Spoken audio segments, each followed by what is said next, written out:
कहानी एक दौर की बादशाहत से शुरू होती है। ये बादशाहत सब्जो शादाब खेतों, साफ झीलों और खूबसूरत पहाड़ों से घिरी हुई थी। लेकिन कई सालों से यहाँ एक खौफनाक साया छाया हुआ था, एक जालिम और देव जिसामत का राक्षस जो पहाड़ों के पार एक तारीक जार में रहता था, इस बादशाहत पर जुल्म करता था। हर साल वो गांव में आकर सबसे मासूम चीज छीन लेता। बच्चे उसकी आंखों में सुर्ख शोले जलते और उसकी धार से पहाड़ भी लर्ज उठते। कोई उसे रोकने की हिम्मत नहीं करता था, क्योंकि कहा जाता था कि उसे सिर्फ एक खास जादुई बांसुरी से काबू किया जा सकता है। गांव की एक लड़की सारा की जिंदगी इस जुल्म से हमेशा खौफजदा रहती थी। सारा की एक छोटी बहन जारा उसकी जिंदगी की सबसे कीमती चीज थी। लेकिन एक दिन जब राक्षस आया, उसने जारा को उठा लिया और अपनी गार की तरफ ले गया। सारा ने बहन को चीखते देखा और उस लम्हे उसके दिल में एक फैसला पुख्ता हो गया कि वो जादुई बांसुरी हासिल करेगी, चाहे जान चली जाए। उसने अपनी माँ को गले लगाया और एक पुराना कपड़ा, पानी की एक मशकीज़ा और अपने वालिद की छोटी सी लकड़ी की छुरी साथ ली। वो तन्हा सफर पर निकल पड़ी। पहला दिन का सफर। सारा को सबसे पहले घने जंगल से गुजरना था। जंगल अंधेरा था, दरख्त इतने ऊंचे थे कि सूरज की रोशनी भी मुश्किल से आती थी। पत्ते सरसरा रहे थे, जैसे कोई उसके पीछे चल रहा हो। अचानक झाड़ियों से एक जंगली भेड़िया निकल आया। उसने दांत निकालकर गर्राना शुरू किया। सारा ने खौफ पर काबू पाया, जेब से रोटी का टुकड़ा निकाला और भेड़िए की तरफ फेंक दिया।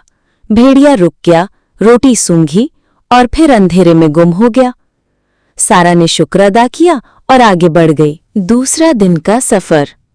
जंगल के बाद एक खुश्क रेगिस्तान आया, जहां रेत का तूफान उठा हुआ था।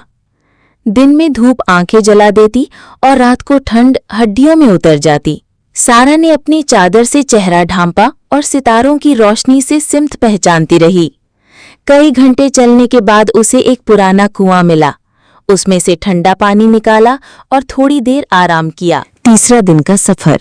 रेगिस्तान के बाद एक चौड़ा दरिया आया, जिसका पानी तूफानी लहरों की तरह शोर मचा रहा था। पुल टूटा हुआ था।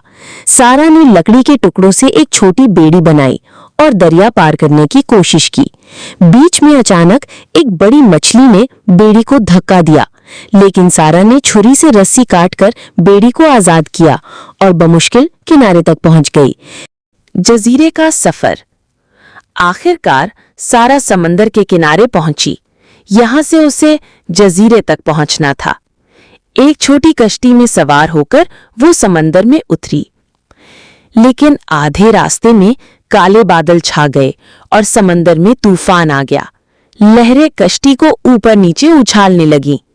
सारा ने मजबूती से चप्पू पकड़ रखे, दिल ही दिल में दुआ मांगी। घंटों की जदोजहद के बाद वो जजीरे के करीब पहुंच गई। जजीरा हैरत अंगेज था। हर तरफ फूल खिले थे, परिंदे मधुर आवाजों में गीत गा रहे थे। लेकिन बीच में एक सुनहरी झील थी, जिसके पानी से रोशनी निकल रही थी। झील के किनारे एक लंबी चमकदार परों वाली परी खड़ी थी। उसने मुस्कुराकर कहा, तुमने खतरनाक रास्ते तय किए हैं सारा। ये बांसुरी हर किसी को नहीं मिलती। तुमने बहादुरी, कुर्बानी और मोहब्बत का सबूत दिया है। परी ने एक सुनहरी बांसुरी सारा को दी, जो चमक रही थी और जैसे खुद कोई धीमी धुन बजा रही हो।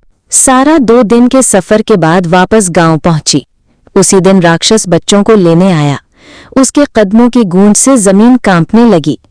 सारा ने बांसुरी होठों से लगाई और एक मधुर नर्म धुन बजाना शुरू की। धुन सुनते ही राक्षस की आंखों का सुर्ख शोला बुझ गया। उसके कंधे झुक गए और वो आहिस्ता आहिस्ता जमीन पर बैठ गया। फिर वो गहरी नींद में सो गया। गांव के लोग दौड़कर आए, बच्चों को आजाद किया और सारा को गले लगा लिया। उस दिन के बाद बादशाहत में सुकून लौट आया और सारा का नाम हमेशा के लिए बहादुरी की अलामत बन गया।